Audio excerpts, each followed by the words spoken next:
আসসালামু আলাইকুম রহমতুল্লাহি ওবরাকাতু। সুপ্রিয় দর্শক, ঈদের দিন 13টি সুন্নাত ভুলেও কেউ ছাড়বেন না। 1. সকাল সকাল ঘুম থেকে ওঠা, উঠে ফজরের নামাজ পড়া। 2. ঈদের দিন মিসওয়াক করা। 3. সকাল সকাল গোসল করা। 4. শরীয়তসম্মত সাজসজ্জা করা। 4. সামর্থ্য অনুযায়ী পোশাক পরা। 6. সুগন্ধি ব্যবহার করা। 7. ঈদুল ফিতরের দিন মিষ্টি খাওয়া।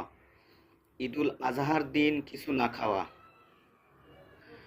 8. সকাল সকাল ঈদগাহে যাওয়া। 9. ঈদগাহে যাওয়ার সময় তাকবীর পড়া।